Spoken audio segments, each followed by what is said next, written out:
I feel alive. I can't. I'm gonna. Oh. It's only so. So there's live. Do you see it? Because I don't see it on the video. On it. I don't want people to join us as a guest.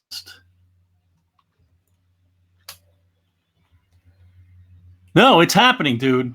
I'm on the. Okay, where is it? It's happening. Oh, there it is. Hit refresh on our channel. So there's live. Yep. Do you see it? Because I. Did you? Well, I believe I don't see it, but okay.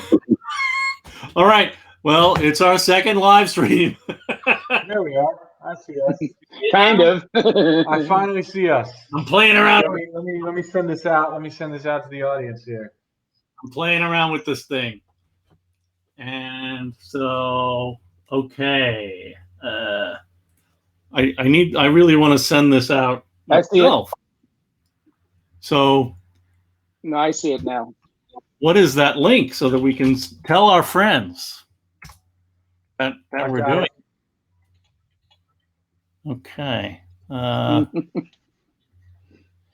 Okay. Share. Cool. No. Playing around with this thing. Oh, stop talking. And so, okay. It's always funny to hear myself talk. That's how I get. I really want to send this out. Be quiet. Okay. So, right. And I'm going to do this. And so we're here. We're trying new software here at the Kirby Museum.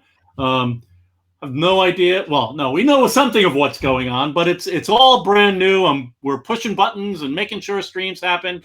And we decided that since we've putting this new effort into our Jack Kirby Today social media posts, that we would get ourselves involved in kind of a rehash of the social media posts, and just for fun, to see what's happening. Oh well, and I'm gonna queue up our some of our stuff just to be so we can start talking. I'm Rand Hoppy. I am the acting executive director, founding trustee, Jack Kirby Museum. 15 years ago. We've been on fire ever since. And it's a great pleasure and honor to be able to do this work in support of Jack Kirby. And you guys need to introduce yourselves now. Tom. I'm Tom Kraft, another trustee and acting president. You are the president. I am the president, yes. You are. Mikey? Mike Cicchini. I am also a trustee, and I'm the secretary and cheerleader and whatever else these fine gentlemen need me to be on any given day. All right. So, thanks, guys. So let's just start. I'm gonna queue up. What am I going to queue up? I'm going to queue up our I guess our most recent post. Yeah, sure. We'll go backwards. So if we're going to go. If anybody's not aware, we've been kind of cataloging Jack Kirby's release date output. We're just kind of trying to figure out what was released when, and Tom has done an excellent job of tracking those dates down and referencing them with various sources. So what we've been doing every day that it's appropriate on social media is we have been seeing what was released on this day in Jack Kirby history. We're seeing if there's anything cool in the digital archives that we can show off that goes along with it. And if there's not, we're just picking some cool imagery and hoping it inspires people to pick up a Jack Kirby comic. So turns out that May 2nd was a pretty eventful day. Rand and I barely scratched the surface of all the releases, but there were a couple of nice winners there. So we're going to start with something particularly gorgeous. All right, here we go with this fantastic new software. It is the the pencil photocopy. Oh man! So What's up? I think that might be a problem with my audio. Oh, well, it's fixed now. Oh, I guess. Sorry. Yeah. Oh, it's bad. So this is pencil art photocopy for a splash page from Thor 154. No. Yes. Journey into Mystery. No, wait a minute. No, What? Thor. Thor 154 to wake the Mangog. So yeah, Yeah. we were lucky enough to be able to scan this pencil photocopy. There's not a lot, right, Tom? Of the Marvel stuff. Yep. Right. Yes. Sorry, I'm having audio problems ever. Yeah.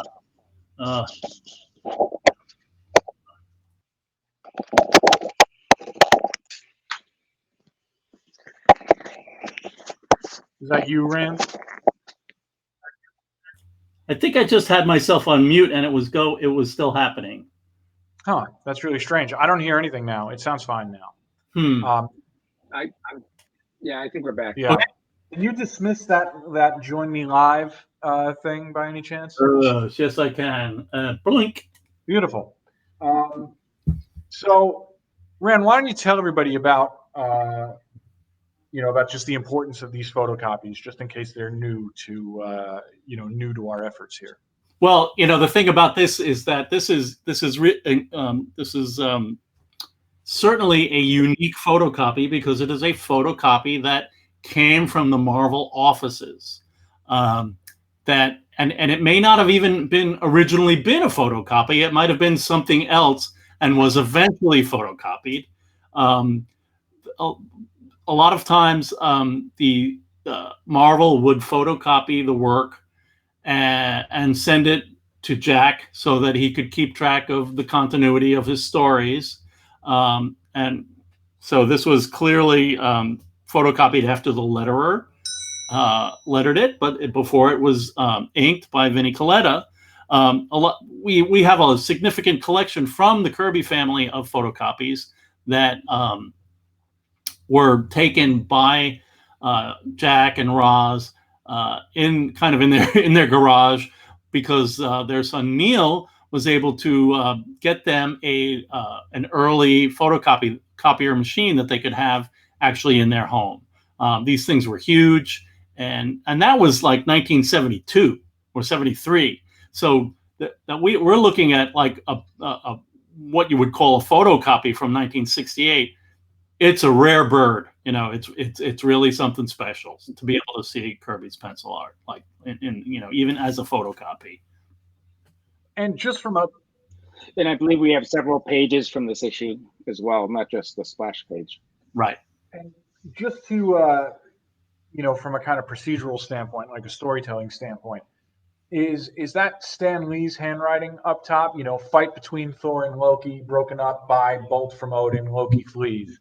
And then, is that the only direction? That's Jack Kirby. That's what Jack Kirby wrote, yeah. Oh, that's Jack's handwriting. It's not Stan's. Right. That's Kirby. That's right. When Kirby. Stan's writing is at the bottom. Stan was taking notes. In some cases, it might have been on the phone with Jack. After he got the pencils, he might call him up, and then he'll just write notes on the side. Yeah. Stan Lee would. That's amazing. So that he knew how to dialogue it, basically. That's amazing. Well, this is an incredibly powerful bit of penciling from Jack. It is. And what's really fun to see is what the original art. What the original art looked like once Coletta inked it. Still looking pretty great. Well, you can see because it's a color scan, because we scan all the original art in color, so you get to see kind of the lettering, paste ups and whiteouts really pop out. When you get to see where a lot of the whiteout was, and I'm going to go back we'll flip back and forth for a little bit just to see how the art was trimmed. You can see that well, maybe it wasn't. Maybe it's not that obvious. But if you look at up at the top where it says Thor, float between Thor and fight between Thor and Loki, broken up. That has been trimmed off up here. So the art and these, if you take note of these dots where I'm wiggling the mouse, that those were holes punched in the art that I believe was done in order to stabilize the art for the stat machine. So we'll see a lot of that kind of stuff. Or maybe not. Maybe they were holes punched for some other ridiculous reason. But because, it's goofy that you look at this art from back in the day and you realize that they were using art as a mechanical, which is not really something that, you do unless you're in a junky business like comic books. So you could just, you could see a lot of the whiteout and everything. Of course, my favorite thing, which I did tweet about, which is down here in the lower right, you see this black area where the number 1 is. If we go back and look at the pencils, there's some kind of little building structure going on. There's also some texture going on in the building here, and we'll go back, and Vinny just kind of blacked the whole thing in. So Coletta was his solution to a lot of these challenges of inking Kirby work was to simplify it and make it more streamlined. Maybe that's because he needed to do it very quickly, or he was known as the guy who did it quickly. So that's the kind of stuff that you get to deal with when you deal with Vinnie Coletta inks. Shall I move on to the fantastic color printed version? Yep. So there's that. It looks pretty great, right? All things considered. Yeah, it looks pretty great until you go back to those pencils. I know. Here we go. We're gonna do it. Yeah. Could have been a lot more interesting, I think. But that's how they make sausage back in those days, I guess, right? And this isn't even the worst example. You know what I mean? This is pretty reasonable, I guess. But yeah, I think it's just because that first pencil image is just so striking. Yeah. And there's so much power just in Thor, looking to the sky for guidance from Odin. Yeah. So I'm just trying to solve an audio problem still here in my fantastic workstation. So you guys can hear me? Yes. Okay. And then in Twitter land, so I made the plea to Mike today when we were working. It's like, we're talking about the things appearing on the newsstand, so it kind of feels right to have the cover no matter what we're featuring, because that's what we would see on the newsstand. So we included that as well. It's it's pretty cool. That's a really killer pop art cover. Yeah. So I don't know. It's a really well, and we didn't include here. I mean, I know everybody dunks on Vince Coletta, right? But this is the Mangog intro issue, and he gets a full page introduction. When Mangog shows up, it's just a massive full page thing, and he's this indescribable monster, and you kind of wonder what that would have looked like in the hands of a different inker, what that page should look like. Yeah. Because he's kind of this, I mean, what do you even call him? He's this hybrid thing, and he comes out kind of just looking like a patchwork in this massive full page reveal. Yeah. And, it's one of those, what might have been with this book. It's true. So, all right, I'm gonna work my magic with this in this world here of clicking buttons and hoping things work out. What are we doing? Okay, I'm gonna turn this off. Okay. Oh no, let's put it back on here for a second. Okay. So, and then I'm gonna remove. No, I'll leave it there. So yeah. So that's Thor. That was today. And what the heck else did we do today? Oh yeah, this fantastic thing. Let's put that one back on back on the big screen. So we were lucky enough to obtain a scan. One of the things that the Kirby Museum does. Tom, you want to talk about the scanning project? Yeah, it's the Jack Kirby digital archive that we started back in 2006. Six? Yep. Yeah, I guess 6.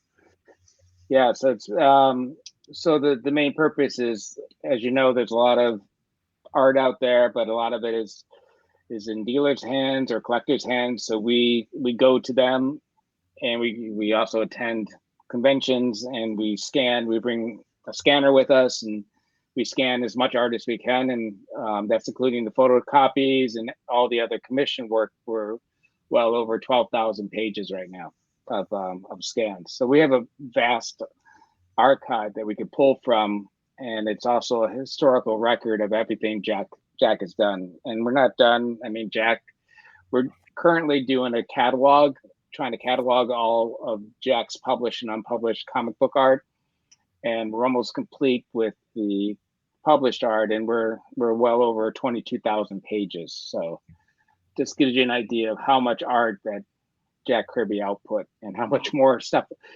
Of course, not everything's available, especially back in the 40s and 50s during the war, World War II. A lot of the paper was thrown out or recycled, and then a lot of it was destroyed because they never put much value in the actual art, because they only thought of it as a means to produce comic books, not as an art form that eventually we all feel that it is.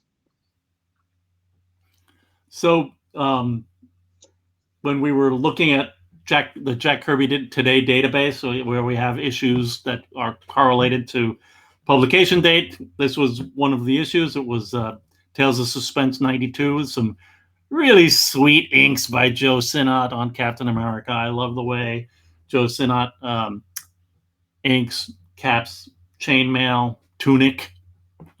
So it's a real treat to be able to check out the original art. That Zoc there in the center tier on that panel, incredible. Lots of great action, good fighting, and let's just take a look at the color. Really, really fun, bright pop art, Marvel 60s color.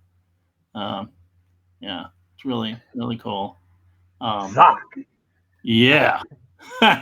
But what's next here in this thing? Oh, it's the cover. So again, the cover. What's on the newsstand? Well, there it is. That's what you had the choice to, one of your choices back then in 1967.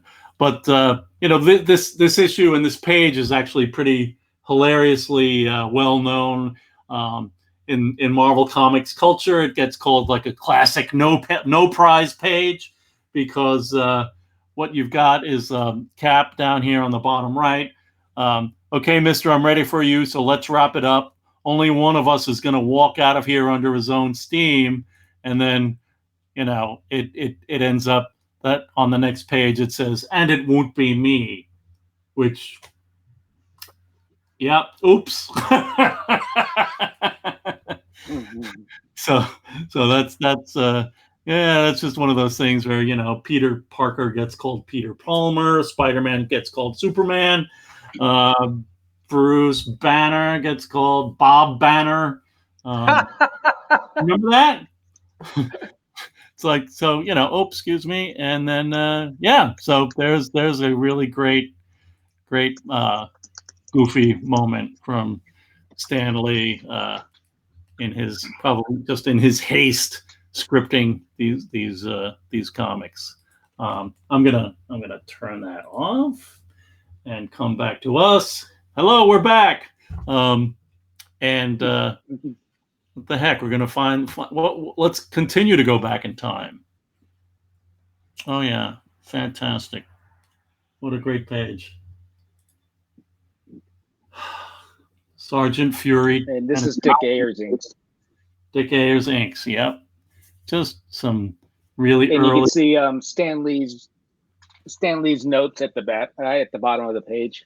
Right. It's actually really, at the top.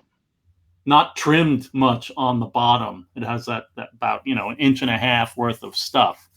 And yeah, there's Stan's notes. So probably in 1963, I guess the current thoughts are that Kirby would, you know, they have a chat. Kirby would go home, create the story in pencil form, bring it in the office, and then tell Stan what was happening. And then these would be Stan's notes to remind him what Jack told him was in the story. So that's what you're looking at right there. It's pretty cool.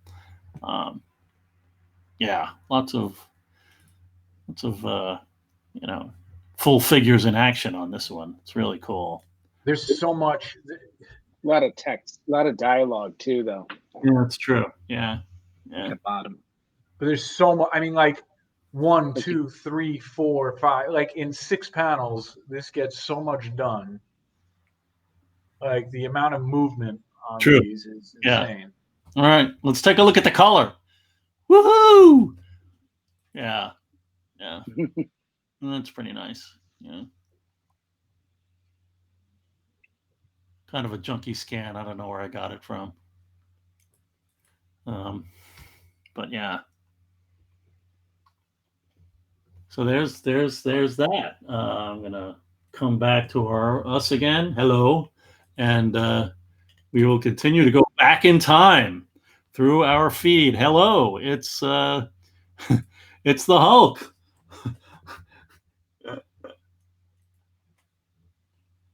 Incredible Hulk number 2. He's green. So he was gray in the first one. Yeah. So the story is that the Hulk was gray in Incredible Hulk number 1, and unfortunately, you know, who knows what stories are true or not. But you know, one of the stories was that he was gray, but the gray was very inconsistent. The colorist may have done it correctly, but the people at the engravers may not have really known what was going on. So it apparently in that issue, the first printing of that Hulk number 1 stories, the Hulk number 1 stories, that, you know, the coloring isn't really that great. He's gray. He doesn't stand out.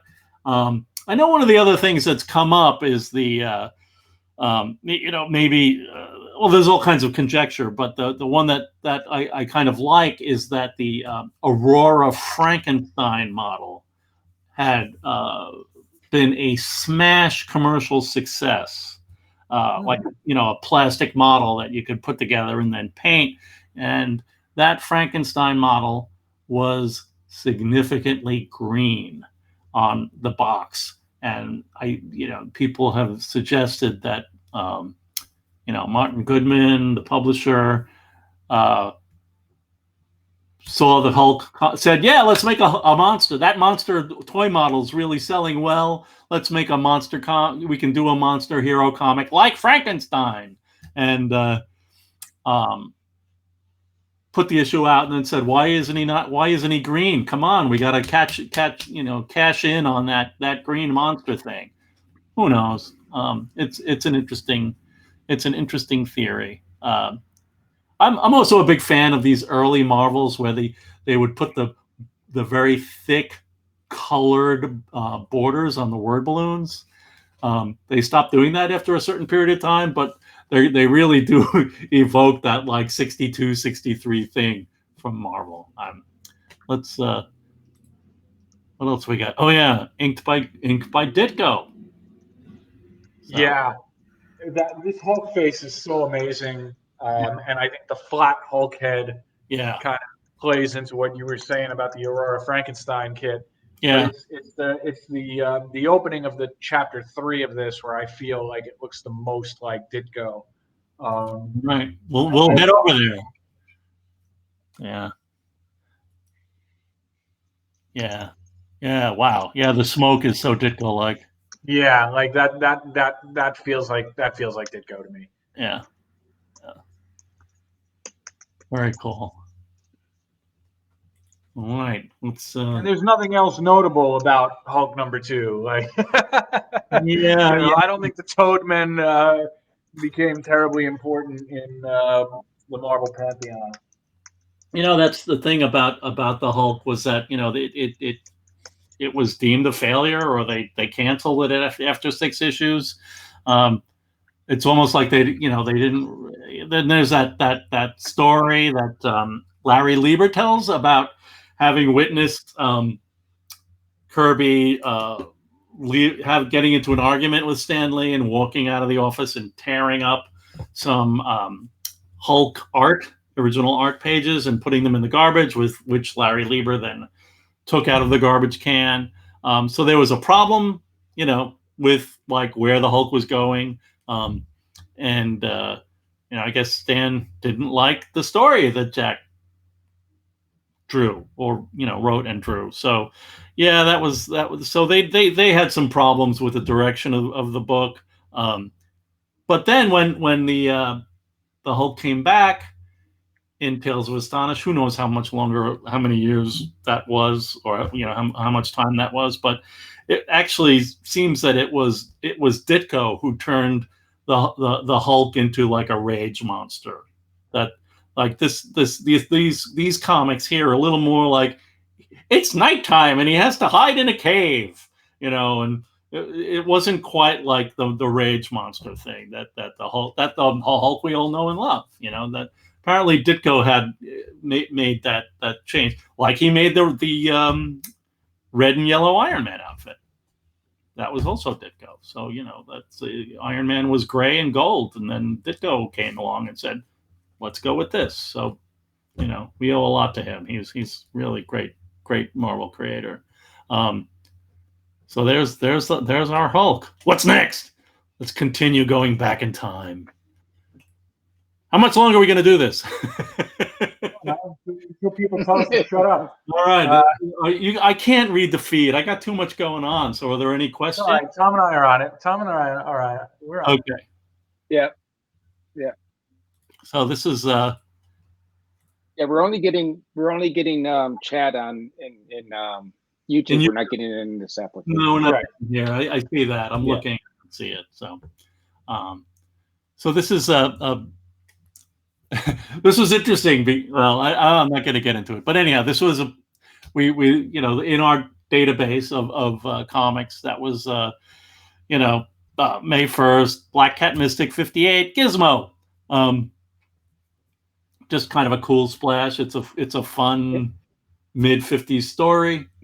I think it's we actually we archived the whole issue of the original art of that one. That is correct, and many of them actually. Yeah. So I many from this issue. This in 59. Yeah, and they are like, they really do look like they are art-wise. They're all Jack. It's Kirby pencils and inks. So Black Cat Mystic 58 and 59 are some real sweet, like early mid 50s Jack Kirby books. So that you can find out there. But here's Gizmo.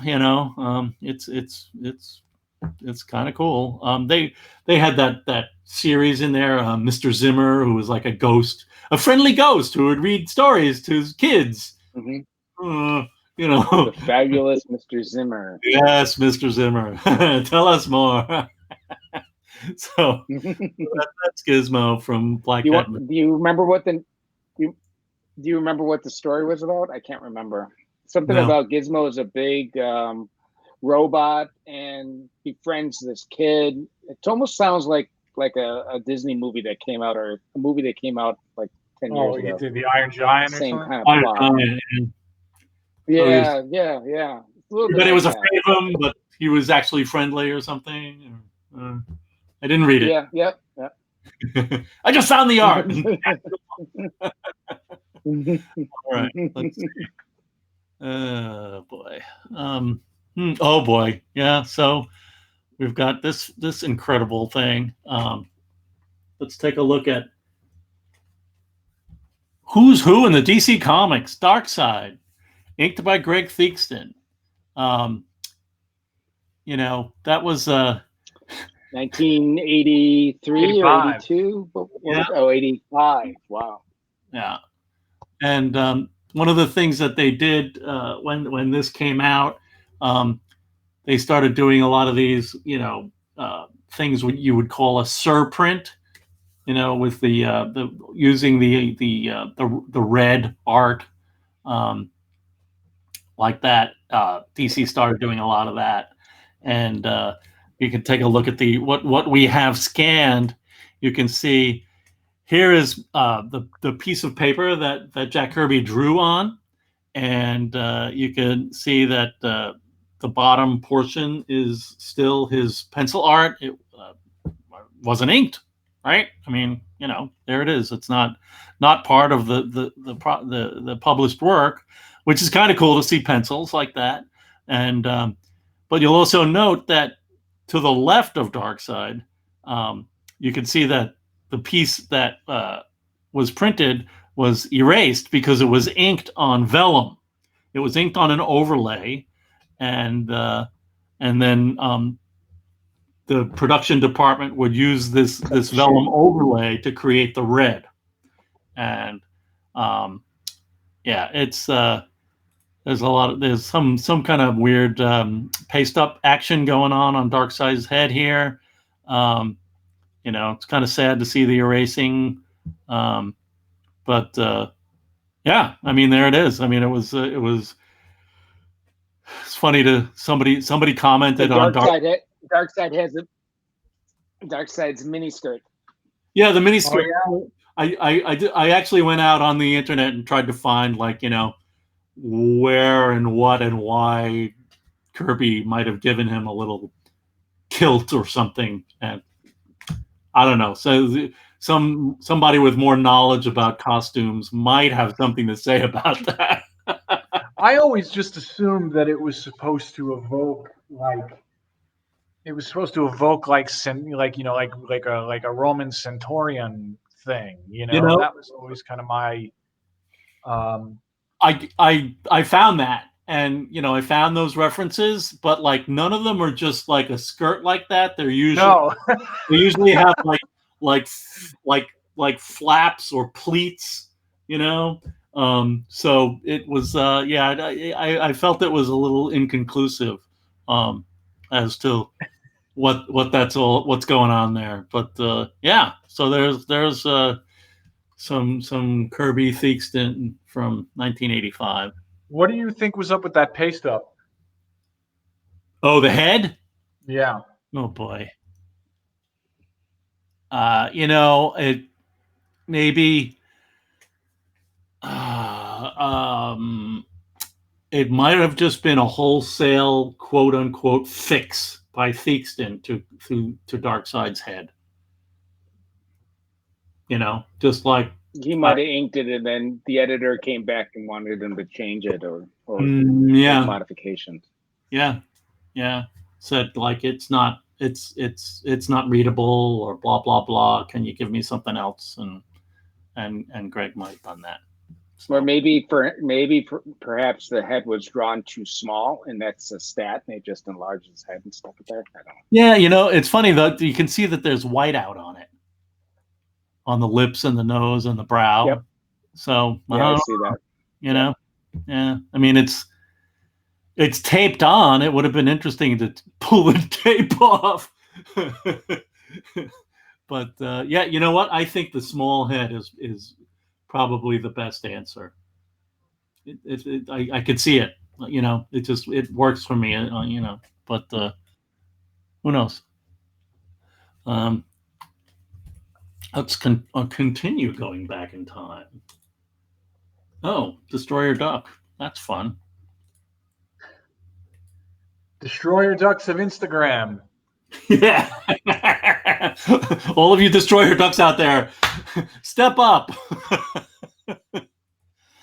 So in the you know, I don't remember exactly the date for Destroyer Duck #1, but Steve Gerber, fantastic writer of comics, wrote Howard the Duck and Man Thing, and soon expanded into giant-sized Man Thing What a great joke. I apologize for even going there, but it was a comic. It was hilarious.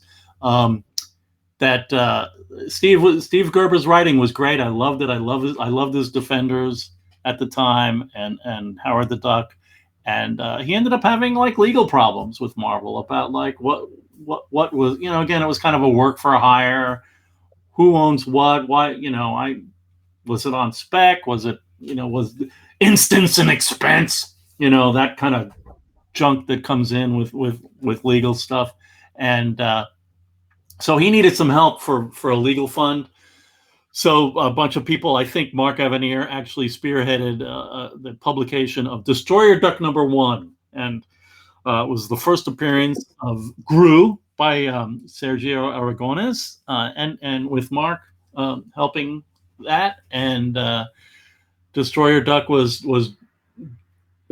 drawn by Kirby from Gerber's script, I think, or maybe they collaborated on the whole story. But what was great about it was that Kirby did it for no, you know, pro bono to help Steve out. Part of the Los Angeles, California animation comic book world was Alfredo Alcala, who or Alcala, as I used to call him. I forgive me for not being absolutely sure about the pronunciation, but so he was the inker on the first issue of Destroyer Duck. Neil Adams inked the cover of Destroyer Duck #1, which is hilarious and awesome. And you know, they raised some money, and then people loved it so much, and Eclipse published it that they decided to do a series. I don't think Jack did that pro bono, but probably it was still pretty generous with it. So here's the pencil art for a photocopy of the pencil art for the cover of the third issue, with Strawberry Shortcake and Cherry's Jubilee, and it's a really wild and wacky story. Here's what the cover looked like, inked by Alfredo Alcala, and you know, if ever there was two people who like didn't really seem to like they should go together, it's Jack Kirby and Alfredo Alcala. I grew to like it and appreciate it. I mean, it was a weird time. Comics were weird. I was used to seeing Alfredo Alcala's work on John Buscema and Savage Sword of Conan and stuff like that. So it's just pretty bizarre and weird and cool stuff. We also provide, there it is in color, printed, looking great. We also ended up having, we have the really cool, we don't have a photocopy of the pencils of this, but we have the splash, which is just really cool. It's kind of got a lot of contrast there, and you know, it's what's funny is that they have somebody mentioned down there, Tom Enriquez, beak consultant. I think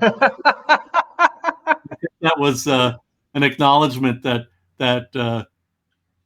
Jack Kirby really had problems drawing a beak that was kind of, you know, not acceptable, but like a beak that people would recognize as a beak. You know, it was so you'd think that Alfredo could have fixed it, but apparently I don't know. So that was what's going on. And did anybody ever hear from Tom Enriquez again after? Yeah, I don't know. We should find him.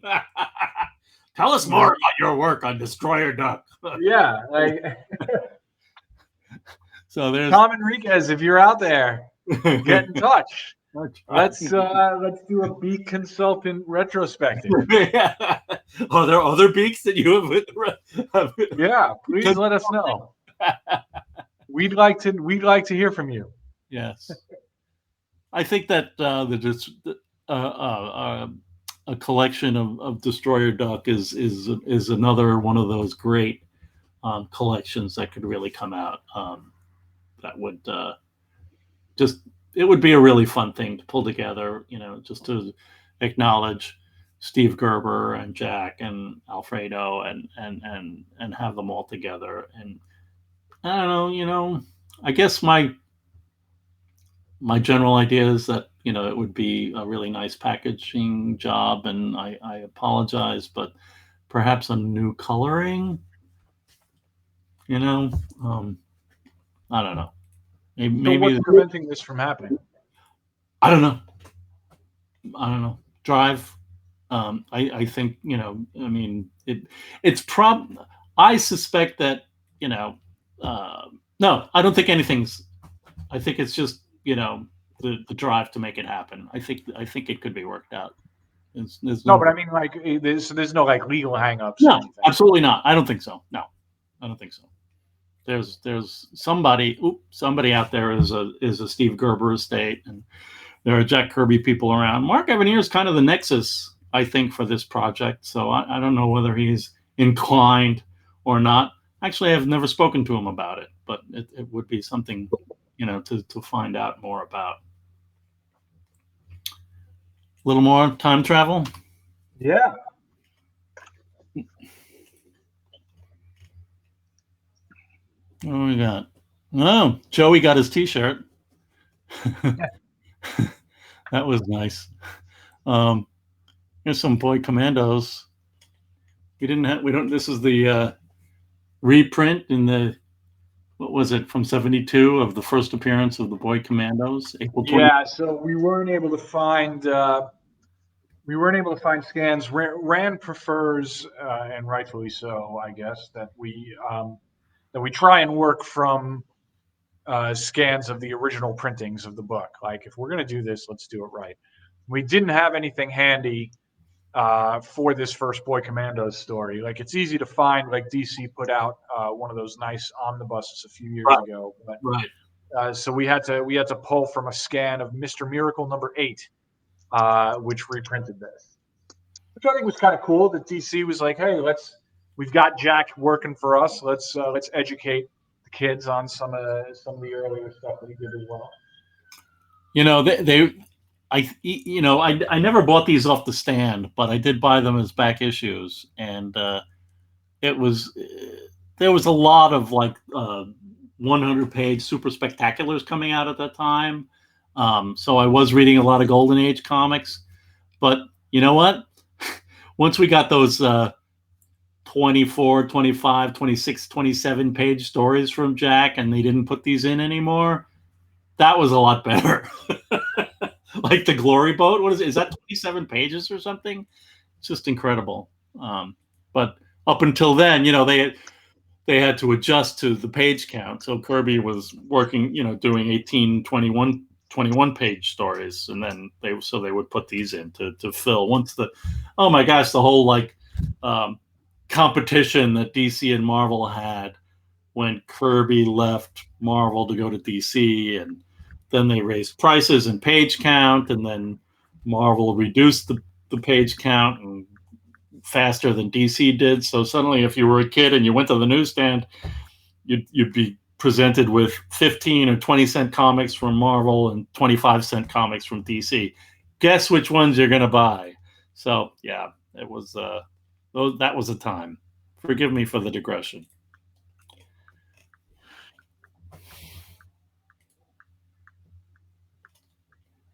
This one we had a lot of interesting comments. There's Jeff making a really great comment about this pencils. And here's a pencil photocopy from the 70s, I'm sorry, of Fantastic Four cover. May have been originally sketched by somebody in the Marvel offices. I know that there was a lot of that going on at the time. And, really pretty classic looking Kirby art on all those characters. And then you kind of move over to the printed version, and yeah, Ben's kind of got that weird curvy brow. And also all the characters, like the Invisible, Sue Storm and Mr. Fantastic, their faces have totally changed. Yeah, they've been changed. It's Romita, right?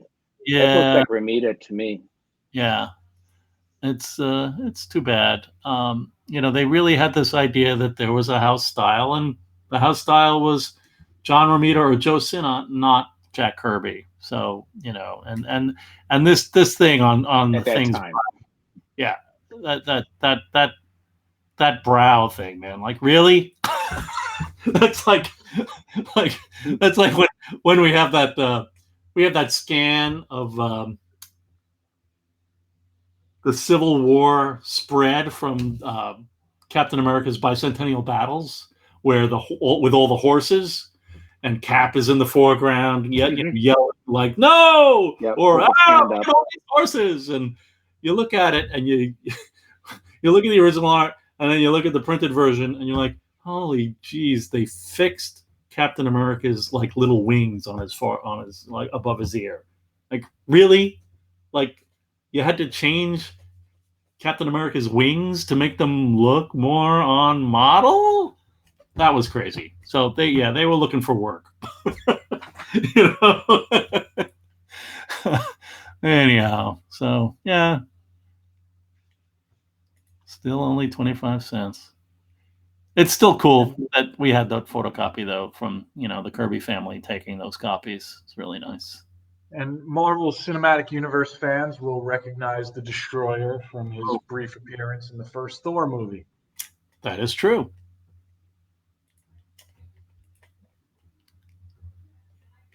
And this Captain America cover, annual, number 3? Yeah. 1976. Right around the same time as the bicentennial battles and the Mad Bomb and all that stuff. So a long annual story, Cap and vampire aliens or something. I don't really remember the story that well. But the cover he sucked the life out of people, basically. Yeah. He ended up just being a kid or something, a kid alien. Oh, really? Yeah. Yeah, I mean, Jack puts dialogue in for Cap. That was once a man. What have you done to him? Yeah, no.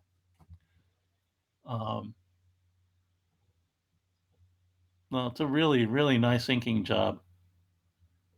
Giacoya is a lot of people's favorite. Giacoya? Yeah. Did Giacoya do all of this Captain America run? No, not all. Royer did some. Royer did some of it. There's a special issue inked by Dan Green. Important. You think for Porton? Yeah, Dan Green. That's 211 or something. It's near the end. Yeah, he did some of that. He did, I think, the like the there's an issue where the first splash page has like the Falcon with his hand on fire because he's grabbing this alien thing. Oh, and that was a Dan Green one. They were pretty good.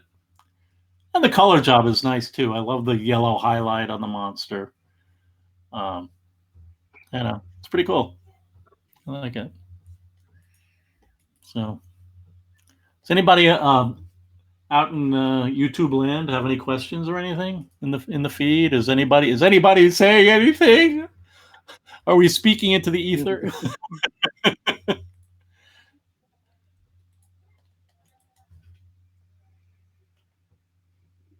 No, we haven't had as many questions this time as we did last week. But we did kind of do this really ad hoc, very quickly. So we probably have less viewers. That's okay. Well, look, for the folks that are here and for the folks that are going to watch this on YouTube after we archive it there. Right. Let me take it off. And take that off and go back to that. Yes, Mike. What do you have to say? Please follow our Twitter. We're starting to do this every day. Not the live streaming, but we're giving people little daily Jack Kirby history lessons now. We are at Jack Kirby Museum on Twitter. We're on Instagram as well. We're on Facebook. We're just trying to give everybody a little window into what we do and keep Jack alive in everybody's imaginations at the moment. So if you're if you're not following us, please do. And if you are following us, like use these fun little posts as an excuse to pick up a comic and spend a little time with one of the most important pop culture figures of the 20th century. You are correct. Please do. Yep. We've got, there's a lot going on, and we're doing a lot of work behind the scenes. We may not be, extremely visible in our world, but there's a lot of work going on. So just stay tuned. We'll be doing more, and we look forward to it. It's really fun. Shall we? Shall I push the button and say farewell? Is that the end? Before you do, just Okay. Again, for anybody who is following us or who might be catching this after the fact on YouTube, drop us a line.